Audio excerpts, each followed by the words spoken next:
Welcome back to Managing Teams in a Virtual World, a presentation by the PDU podcast and Core Performance Concepts. You are here. You are currently watching Module 2 out of 3. In Module 1, we looked at how virtual teams fit into PMI and the PMBOK guide. We looked at human resources management, and we saw the differences between virtual and global teams. Now we're heading into Module 2. This opens up with a detailed discussion of the 5 steps that are needed for team building. It starts out with building relationships and ends at measuring objectives. Then Diane continues with the topic of co-location, what to do when it's possible, when it's not possible. She continues with the topic of performance appraisals and closes out with conflict management, which is a difficult thing to do in a virtual environment, and how to do this properly. And then, once you are done with Module 2 and you head into Module 3, you are first going to go through a case study of Busy Foods Incorporated with various ideas on how to use technology to communicate effectively. You'll see some screenshots there, and then something rather unexpected, Diane will also ask you a few PMP exam sample questions. At the end of Module 3, we're going to give you a bit of a review there. We're going to give you recommended podcasts, recommended books, and also recommended online resources. But now let's go to the studio where Diane will introduce you to the 5 steps of team building. Diane, we've kind of seamlessly moved into team building here. What are the normal steps that we go through when we're building a team? Well, there's basically 5 steps. The first one is building relationships. As we kind of mentioned briefly before about making that connection with your individual team members and reaching out to them one-on-one to understand who they are and let them understand who you are. The second one is encourage interactions. What that basically means is you need to be open and available to your team to ask questions, to raise issues, to troubleshoot with. You want them to be able to feel free to communicate with you. The third one is actually making decisions. I've worked with teams that, for lack of a better word, do everything in consensus management. Mm-hmm. And consensus management is good in certain situations, but it does delay making decisions. So you need to have an environment where people are willing to make decisions. And one of my best friends has told me before, and I absolutely agree with him on this. He says, I can recover from a bad decision. I can't recover from no decision. That's true. So you need to have an environment that people are willing to make decisions. Even if that is just you as the project manager, you have to make decisions. The fourth one is accepting accountability. So many project managers struggle with getting people to be accountable for what they do. And the 3 previous building blocks really bring you to that next level of accountability. If you build a relationship with individuals and they are free to communicate back and forth with you and the team, and you allow them to make a decision, even if it's going to be bad, they will be more accountable to their own decisions. So each of these building blocks build upon the other to get to where you want people to have that accountability. If you don't have those relationships, people fear taking ownership. The last building block is measuring these objectives. And people need feedback. And you have to provide them that feedback. And it's not feedback with a 20-pound hammer kind of thing. It's constructive feedback on whether or not we did what we expected we would do and whether or not they performed to the level they should have performed. So they need to have that learning, and it all kind of builds upon each other, that there has to be this environment, for lack of a better word, of trust. And if you help people make good decisions and they are accountable, then measuring those objectives and giving them the feedback won't be a painful experience. So bottom line, what we're talking about here, and I said it earlier about project managers and project managers as leaders, these 5 building blocks mean that you have to lead your team. You have to make that environment available. You have to ensure that they have that open communication with you and the rest of the team, that they're not being pushed to the side because of their ideas or anything like that. You have to make sure that that environment is constructive. And that's what being a project leader is all about. Mm-hmm. Out of these 5 here, since these are the standard steps of how you build a team, do they all get equally more important when you have a virtual team? Or is there one that you would say, this one stands out? You really have to focus a lot more on this particular step here. I think, as I stated earlier, you've got to make the connection with the teams that are offshore or the teams that are remote. So build relationships. You have to start. If you don't have that building of relationships, you'll never get the encouragement of the interactions. You'll never get them to make their own decisions. So you have to make that connection first and feel like they're part of the family, to where they can, express themselves and identify the concerns and issues as they go along.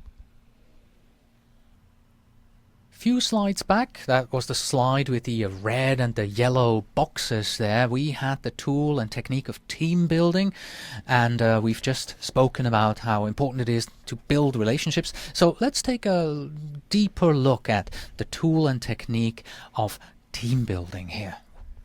Well, as we said, building relationships is probably the key to any success within the project. Now, what we talked about previously was really the relationship between the project manager and the individual.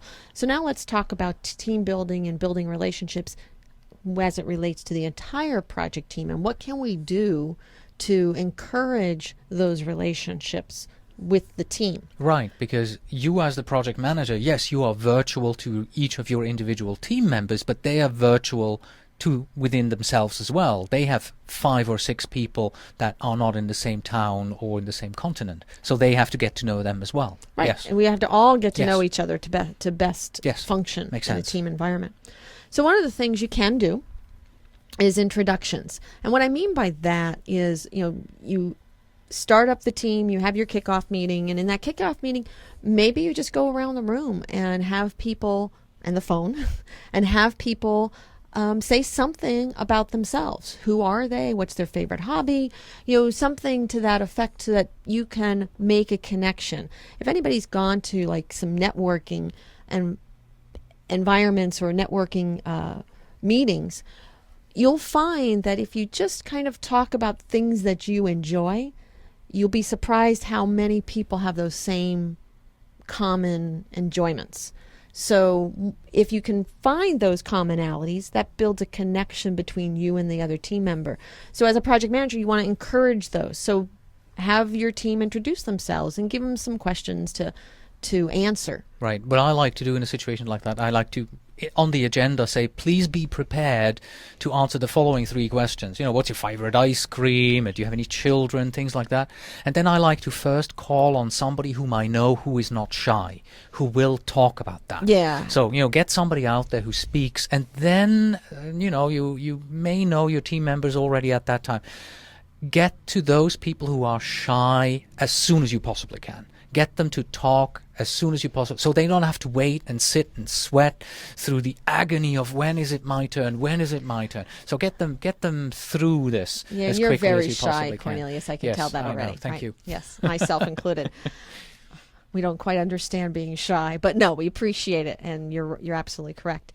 One of the other things we can do is put together some team websites, a place for, as you mentioned earlier, send a picture of your last vacation so people can see who you are and know what your wife looks like and see what kind of things you like to do, like if you like to ski or whatever. And in there, you can put templates, templates of, how to put together a schedule, or performance templates, or any kind of templates that would be useful. Because again, if you can get the individuals going to that site on a regular basis, they'll make a connection. Another thing, I said pictures. We can put pictures out there. We can also put some fun surveys. But it should be a place that prompts the team member to go back to. So you kind of mix it with some business stuff, some fun stuff, but gets them to come back to it and encourage them to post to those websites. Almost like an internal social network. Yeah, there's probably some really good tools out there too now. We're moving on to the next tool and technique that we had in the yellow boxes, and that was co-location. Just a quick recap, Diane, what does co-location mean again? Co-location means that you're physically residing in the same physical location. So I mean, same office, same floor. Yeah, that kind of thing. Not that you're 5 miles away. Not even 2 buildings away. Not even really 2 buildings. In the same building. In the same building, so that you can physically go and see that person very easily if you need to talk to them. Okay. Usually possible if you are in the same campus, but if we're talking about virtual teams, then it gets more difficult. Right. Absolutely. So when co-location is possible within the project, you want to try to do it during kickoff. The reason being is, as we stated earlier, about building those relationships. You can take the time, get the whole team together early in the project. They can get the names and the faces together. They can start learning, what this person's all about, their mannerisms. You'd be surprised how mannerisms show up in people's emails and voicemails. And again, you have to get used to those mannerisms sometimes. So doing that co-location during the kickoff is an awesome option. It's also very good to do it at go live when you're ready to roll out the project. From a camaraderie standpoint, there's going to be people on this project that you're going to do work with again. And so doing it at the go live at the end of the project is a good way to ensure that they can celebrate the success together and build for those next projects.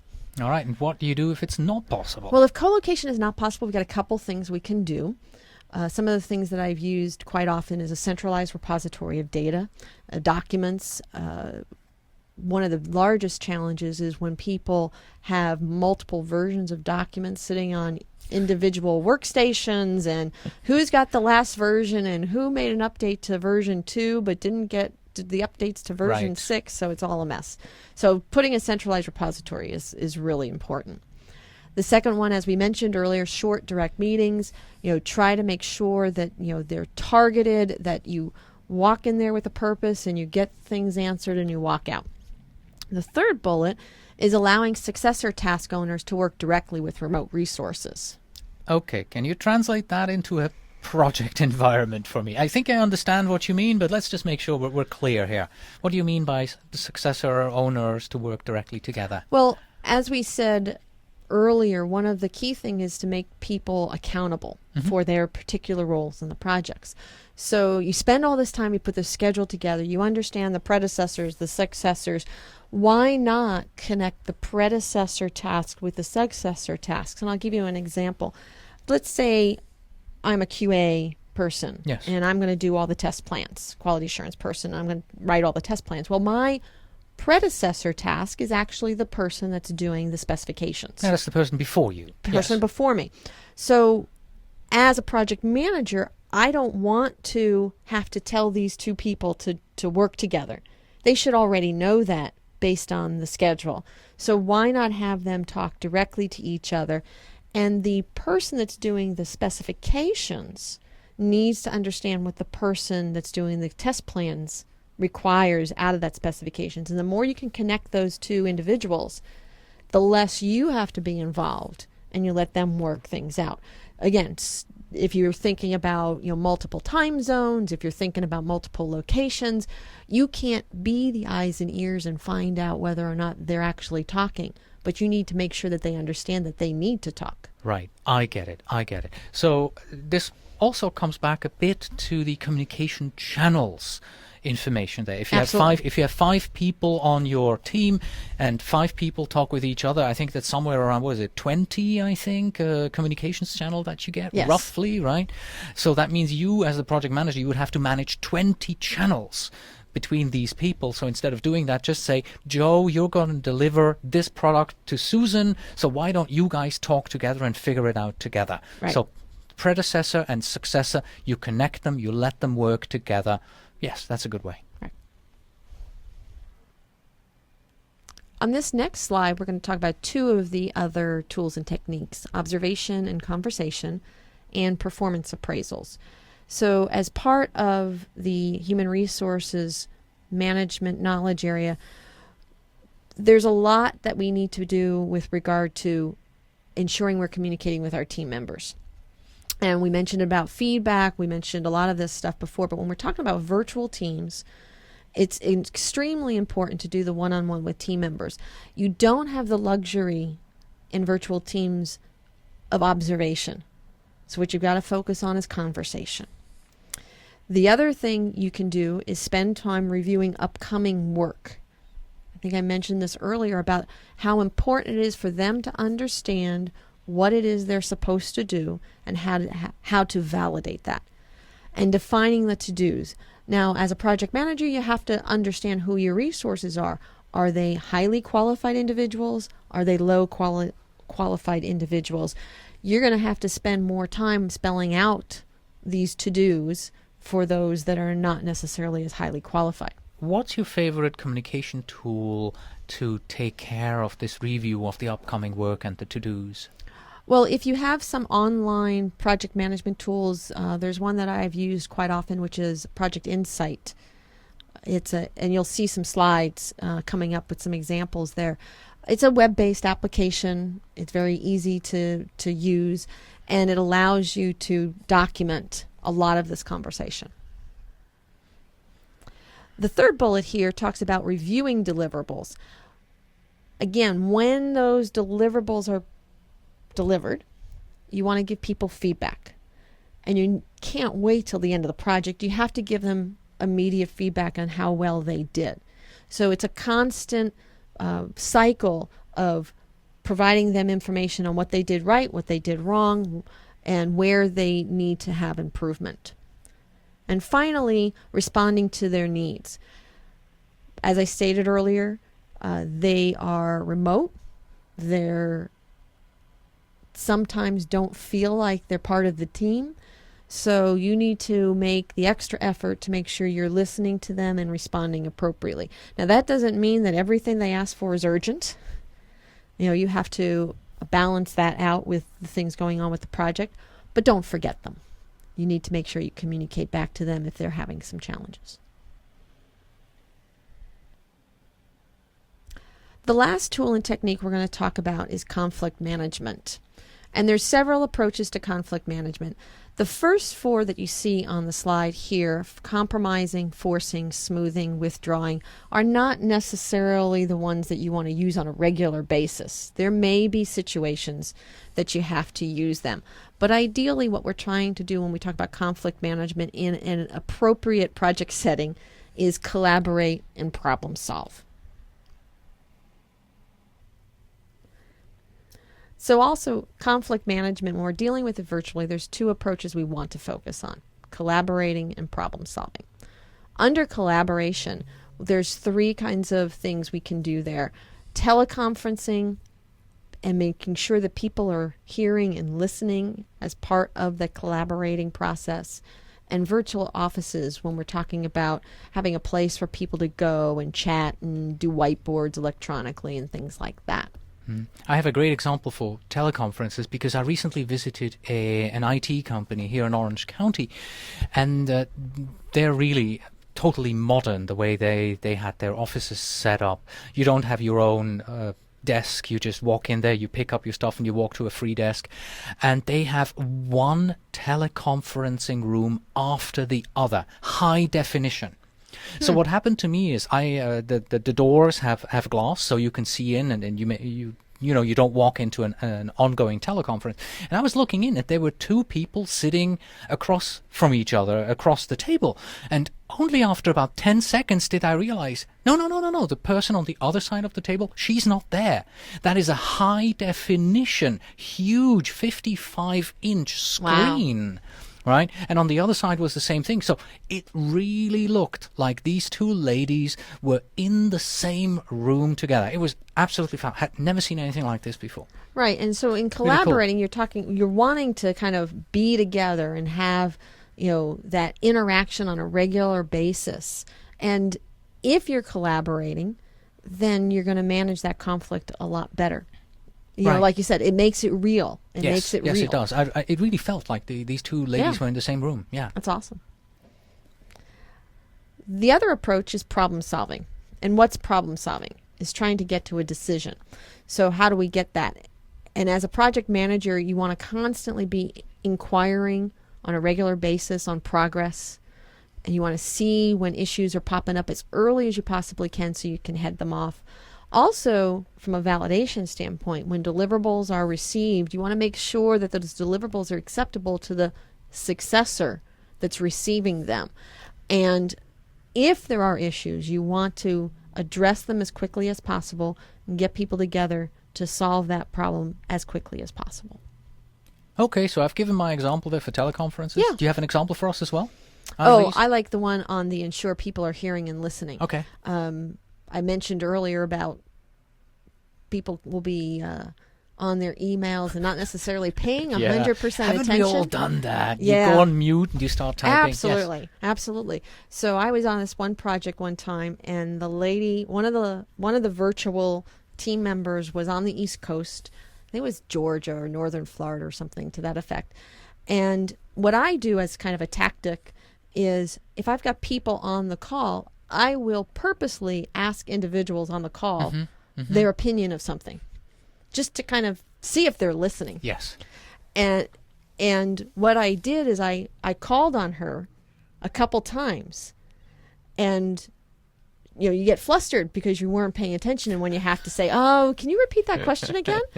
So when I finally met her, she came out here to California. We got the whole team together. She says, "Diane, after that one session, I always paid attention because I wasn't going to get called on and not know what was going on." So again, it's you've got to make sure that people are actually paying attention, because collaboration doesn't work if you're not getting all people's input into the discussion. Very nice little trick.